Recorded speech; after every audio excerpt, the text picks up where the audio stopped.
Gloire à Dieu. Nous bénissons le Seigneur pour ces temps merveilleux dans sa sainte présence. Alors, baissons la tête pour la prière. Papa, nous voulons te bénir pour ces moments. Merci pour tes grandes grâces dans notre vie. Merci pour les provisions auxquelles nous sommes exposés. Nous voulons te bénir pour ta parole véritable que tu nous donnes, la source de la vie. Et en venant à toi, à pareil moment, nous prions que tu nous aides encore à comprendre davantage ta parole afin de vivre à travers elle. Père, merci parce que nous savons que tu le fais. Conduis-nous pendant ces courts moments. Béni sois-tu, Père, pour la réponse. Au nom de Jésus, nous avons prié. Amen. Gloire à Dieu. Nous sommes très reconnaissants au Seigneur pour cette opportunité encore que nous avons de partager la parole de Dieu ensemble. Et le message est intitulé « L'appel à la vie qui donne gloire à Dieu ». L'appel. L'appel à la vie qui donne gloire à Dieu. Regardons Galates chapitre 2 et nous lisons le verset 20. Il est dit là-bas, Galates chapitre 2 verset 20, « J'ai été crucifié avec Christ, et si je vis, ce n'est plus moi qui vis, c'est Christ qui vit en moi. Si je vis maintenant dans la chair, je vis dans la foi au Fils de Dieu qui m'a aimé et qui s'est livré lui-même pour moi. » Gloire à Dieu. Vous voyez, ça c'est une expression importante. J'ai été crucifié avec Christ. Et si je vis, ce n'est plus moi qui vis, mais c'est Christ qui vit en moi. Le croyant est créé à l'image de Christ. Et maintenant, il ne doit plus vivre pour lui-même, mais il doit vivre pour celui qui est mort pour lui. C'est la vie de la foi au Fils de Dieu. Christ entrant en nous, et par la présence du Saint-Esprit, nous sommes illuminés par la lumière venant de Christ. Et cette lumière doit briller dans un monde ténébreux afin que la beauté de Christ soit vue. Et cela va entraîner un déferlement des gens pour dire, mais j'ai besoin de cette lumière, j'ai besoin de cette grâce, et alors des multitudes viendront pour recevoir aussi la lumière venant du ciel. En ce moment, le physique qui est visible aura une différence entre le spirituel qui est invisible, et alors les gens vont dire, mais comment cela est-il possible? Comment quelqu'un peut-il vivre comme ça dans ce monde? Un monde si corrompu, un monde mauvais, mais comment arrive-t-il? Alors un déclic leur sera donné pour qu'ils sachent que en eux, la lumière brille. Celui qui est en nous est plus grand, plus puissant que celui qui est dans le monde. Et alors, chacun désirera celui qui nous donne de faire l'impossible dans le naturel. Voilà pourquoi nous avons besoin de savoir que le Père doit être glorifié dans le Fils. Alors, considérons 3 points rapidement dans ce message. Premièrement, nous verrons le standard inchangeable de Dieu. Alors, le monde change, les hommes changent, les modes changent, même le climat change. Et comme tout change autour de l'homme, l'homme a tendance de penser que Dieu peut changer ou son standard peut changer. Non, ce standard est inchangeable. Alors, deuxième chose que nous allons voir, nous verrons la séduction irrésistible du monde. Dieu, créant des choses extraordinaires dans la vie de l'homme, et le monde dans une tendance à le séduire pour lui faire perdre cette nature de Dieu. Troisièmement, nous verrons la séparation indispensable pour la seule gloire de Dieu. Donc ça veut dire que si le monde a la tendance de séduire le croyant doit se séparer du monde et du système du monde. Alors, premier point, le standard inchangeable de Dieu. Quel est ce standard? Lévitique chapitre 20, nous lisons le verset 26. Lévitique chapitre 20, et nous lisons le verset 26. Il dit, vous serez saints pour moi. Voyez, ça c'est clair. Il dit, aux enfants d'Israël, je vous ai appelés, je vous ai changés, vous serez saints pour moi, car je suis saint, moi l'Éternel. Je vous ai séparés des peuples, afin que vous soyez à moi. Voyez, l'objectif de Dieu est clair ici. Ils doivent être saints parce que lui, il est saint. Il les a séparés des peuples pour qu'eux aussi, ils soient saints. Alors, regardons 1 Pierre, chapitre 1, le verset 16. 1 Pierre, chapitre 1, rapidement, nous lisons le verset 16. Là-bas, la parole de Dieu nous dit, vous serez saints, car je suis saint. Vous voyez, ça c'est, quand vous parcourez la Bible de Genèse à Apocalypse, vous verrez que c'est la sainteté de Dieu qui est prononcée. Vous ne verrez jamais une partie de la Bible, un livre de la Bible, qui ne parle pas de la sainteté de Dieu. Cela veut dire que c'est son caractère, c'est sa nature, ce sont ses attributs. Alors voilà pourquoi ça c'est un standard de Dieu. Et l'homme doit comprendre qui est celui qui l'a créé, qui est celui qui l'a engendré, qui est celui qui lui a donné d'être dans une nouvelle rédemption en Christ, et savoir que voilà le standard et voilà le plan de Dieu pour sa vie. Alors, regardons 1 Pierre chapitre 2, le verset 9, lorsque la puissance de Dieu est accomplie dans la vie du croyant, qu'est-ce qui devient? Quelle sera sa nature? À quel peuple appartiendra-t-il? Regardons 1 Pierre chapitre 2, le verset 9. Vous, au contraire, pourquoi? Lavés dans le sang de Jésus, purifiés par le sang de l'agneau. Alors, il dit, vous, au contraire, vous êtes un peuple élu.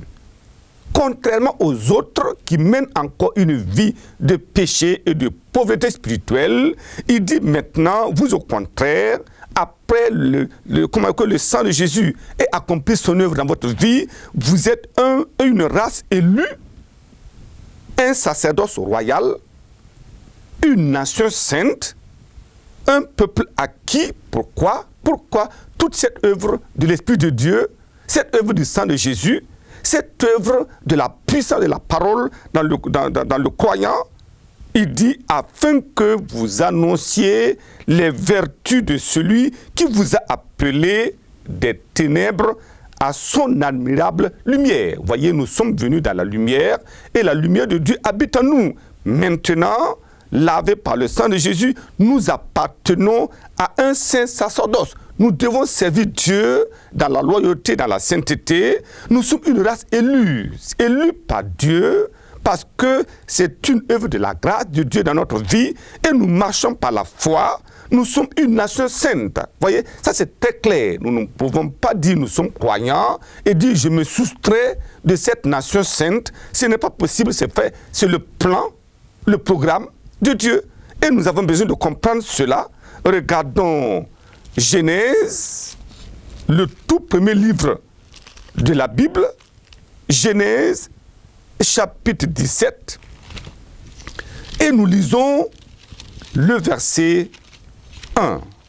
Là-bas, il dit, lorsque Abraham fut âgé de 99 ans, l'Éternel apparut à Abraham et lui dit, je suis le Dieu Tout-Puissant, marche devant ma face et sois intègre. Vous comprenez? Quelle est l'exigence de Dieu?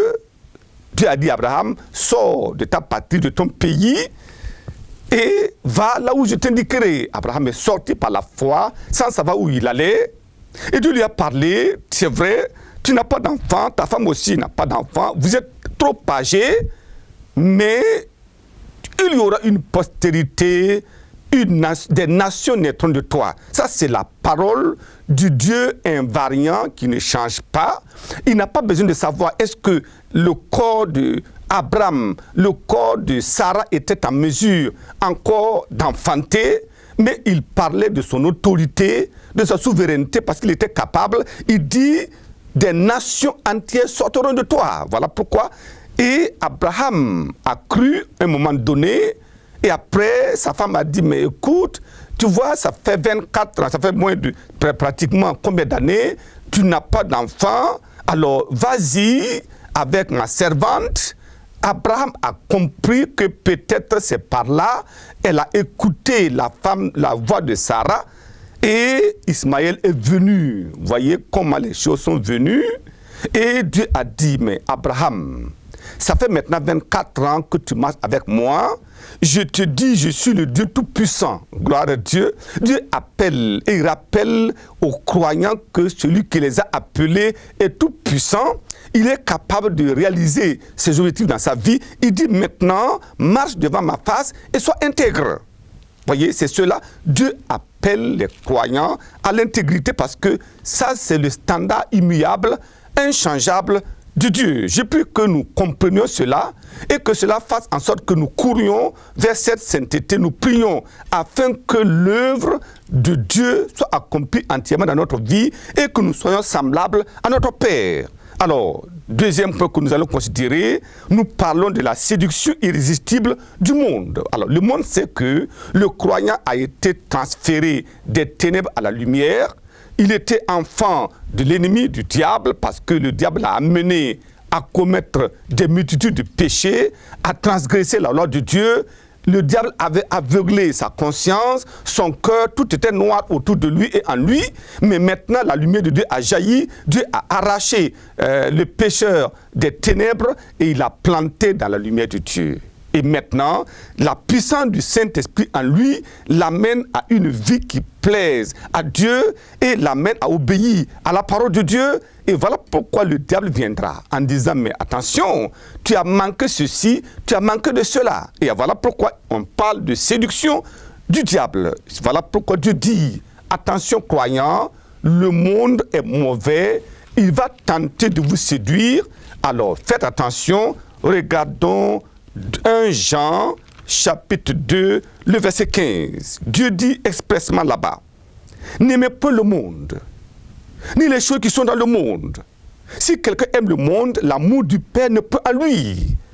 Voyez, car tout ce qui est dans le monde, la convoitise de la chair, vous voyez, quand on parle du monde, on ne parle pas des bâtiments, on ne parle pas des hommes seulement, on ne parle pas des animaux, mais on parle du système. La convoitise de la chair, la convoitise des yeux, l'orgueil de la vie ne vient pas du Père, mais vient du monde. Mais il dit, le monde passe et sa convoitise aussi, mais celui qui fait la volonté de Dieu demeure éternellement. J'ai pris que Dieu nous donne la soif d'aimer cette nature de Dieu et de faire sa volonté au nom de Jésus. Voilà pourquoi il nous dit encore dans Jacques, chapitre 4, le verset 4, il dit là-bas, verset 4, adultères que vous êtes, ne savez-vous pas que l'amour du monde est inimité contre Dieu? Celui donc qui veut être ami du monde sera ennemi de Dieu. Alors, croyants que nous sommes, nous devons jeter un regard dans notre cœur pour comprendre qu'est-ce que nous sommes devenus maintenant. Et ça, c'est important, parce que le monde a séduit. Et comment le monde c'est quoi? Le monde, c'est le péché et l'abomination. Le monde, c'est la méchanceté et la cruauté. Le monde, c'est l'hypocrisie et la tromperie. Le monde, c'est la perversion et la dépravation. Le monde, c'est la richesse injuste, l'orgueil ordinaire et l'orgueil démesuré. Le monde, c'est quoi? Le monde, c'est le plaisir unique et c'est la volupté et la frivolité. Le monde, c'est quoi? Le monde, c'est les modes, ce sont les styles provocateurs et le monde se fait Dieu pour les hommes. Voilà pourquoi il séduit dangereusement les croyants qui aussi ferment les yeux et obéissent à l'injonction. Et Dieu dit non, n'aimez pas le monde. Voilà ce que Dieu dit aux croyants. Nous allons rapidement au troisième point, la séparation indispensable pour la seule gloire de Dieu. Dieu nous appelle alors à nous séparer. Regardons dans 1 Corinthiens chapitre 6. 1 Corinthiens chapitre 6. Nous lisons le verset 19. Il dit au verset 19, Ne savez-vous pas que votre corps est le temple du Saint-Esprit qui est en vous et que vous avez reçu de Dieu et que vous ne vous appartenez point à vous-même, car vous avez été rachetés à un grand prix? Glorifiez donc Dieu dans votre corps et dans votre esprit qui appartiennent à Dieu. Voilà ce que Dieu dit aux croyants. Donc nous devons dire, mais le monde est mauvais, mais Dieu est juste. Le monde est injuste, mais Dieu est bon. Et alors nous allons dire, mais voilà pourquoi nous appartenons entièrement à lui. Nous sommes une propriété divine. Et voilà pourquoi nous allons fuir le monde. Et quand vous lisez 2 Corinthiens chapitre 6, nous lisons le verset 17, il dit, c'est pourquoi. Sortez du milieu d'eux et séparez-vous du Seigneur. Ne touchez pas ce qui est impur et je vous accueillerai. Je serai pour vous un père et vous serez pour moi des fils et des filles du Seigneur Tout-Puissant. Alors la question, si nous touchons à ce qui est impur, si nous vivons dans l'impureté, est-ce que Dieu va-t-il nous accueillir? Mais il nous lance un défi. Il a la capacité de nous donner de mener la vie qui convient à Dieu. Voyez, quand vous lisez 2 Thessaloniciens, chapitre 1, le verset 12, il est dit, pour que le nom de notre Seigneur Jésus-Christ soit glorifié en vous. Voyez, l'objectif de Dieu, en nous créant, le but de la rédemption, la récréation de l'homme, le mobile de notre existence sur la terre, la raison de notre droit de cité dans le royaume de Dieu, c'est de glorifier le nom de Dieu et celui du Seigneur Jésus-Christ qui s'est livré à la croix pour nous. Voilà le but ultime. Alors, depuis la création, depuis le commencement, Dieu nous a formés lui-même afin que nous l'honorions, nous le révérions, nous le glorifions. Donc, notre adoration, notre obéissance, notre vie en général doivent être pour la gloire de Dieu seul. Ces commandements qu'il donne, ou qu'il a donné aux enfants d'Israël, et qu'il nous donne aujourd'hui, c'est pour que nous participions à sa gloire. Mais malheureusement, alors, ils ont échoué. Les enfants d'Israël ont échoué par rapport au statut que Dieu leur avait donné. Voilà pourquoi Christ est venu appeler aux pécheurs. Venez à moi, vous qui êtes fatigués et chargés, je vous donne du repos. Il a appelé tous les pécheurs afin que l'œuvre de la croix soit manifeste dans leur vie, afin de susciter un peuple juste, un peuple de son amour, dont la mission est de l'honorer, de le servir, de le glorifier. Voilà pourquoi l'Église doit être dans sa volonté, faire sa volonté, obéir à sa parole, se soumettre à sa souveraineté, glorifier son nom et vivre pour sa seule gloire. Voilà l'objectif. Si vous dites que les commandements de Dieu sont difficiles et nous voulons vivre sans les commandements, ça veut dire qu'en ce moment, nous ne vivons pas pour la gloire de Dieu. Si celui qui est mort pour nous, alors nous devons vivre pour lui, pour sa gloire. Et les gens qui nous voient doivent dire, ah, voici un peuple qui appartient à Dieu. Quand nous les voyons parler, marcher, commercer, quand nous les voyons traiter des affaires, c'est vraiment dans la lumière de la parole. C'est dans un cœur sincère, libéré de toute cupidité, de corruption qu'ils agissent. Alors, ils sont différents. Ça glorifie Dieu. Quand vous voyez le croyant qui marche dans la pureté, qui dit non au péché, à l'abomination, qui dit non à tout ce qui est impudique dans sa vie, il glorifie Dieu parce que les gens diront, voici un peuple qui appartient à Dieu. Et ce que Dieu veut savoir. Et Dieu voudrait que les gens dans le monde sachent que lui, il est plus puissant que Satan. Si Satan a pu transformer la nature sainte d'Adam en un pécheur dépravé, l'œuvre de Christ à la croix peut changer l'homme pécheur en un homme juste, saint, un homme capable de marcher selon la voie de Dieu. Et voilà pourquoi nous devons prier et dire, Seigneur, j'ai besoin de ta grâce. Et je crois que la grâce de Dieu nous sera accordée au nom de Jésus. Quand nous disons c'est difficile, c'est comme si nous marchions par nous-mêmes. Alors que c'est Dieu qui, dans sa grâce, nous fait marcher. C'est le Saint-Esprit en nous qui nous donne le vouloir et le faire. Et c'est lui qui contrôle toutes choses. Si le croyant est obéissant à Dieu, à l'Esprit de Dieu, il marchera dans la parole.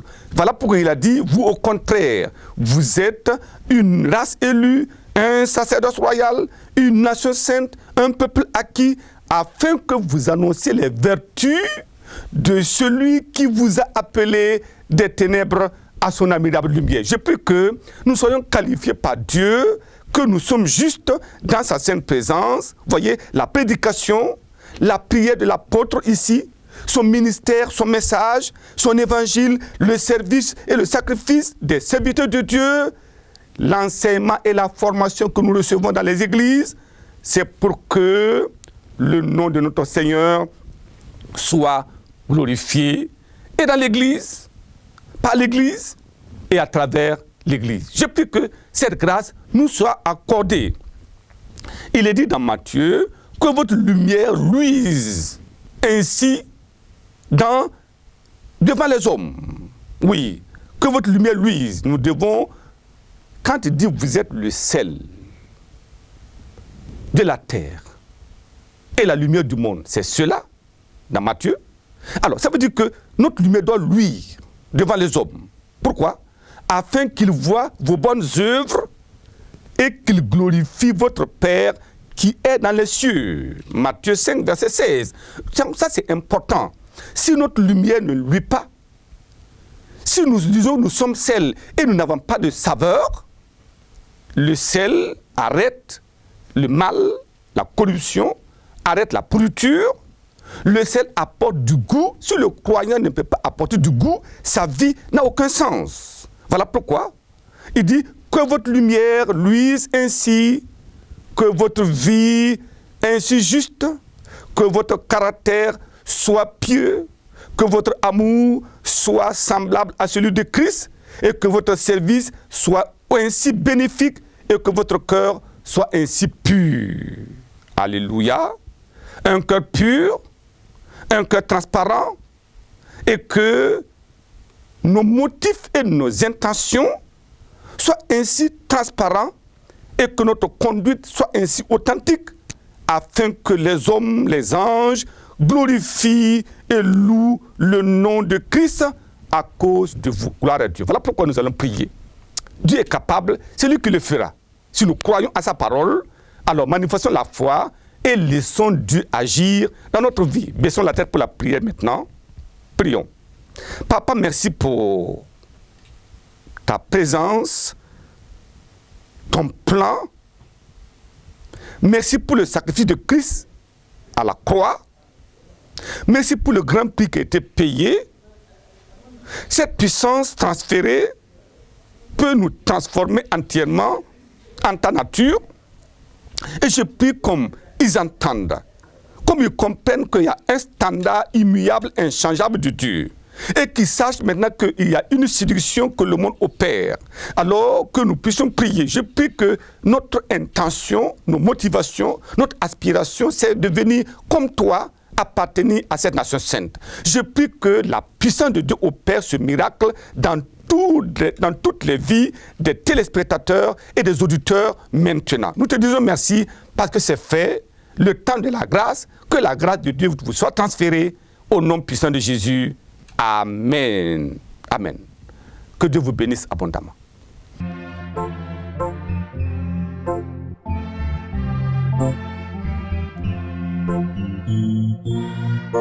Thank you.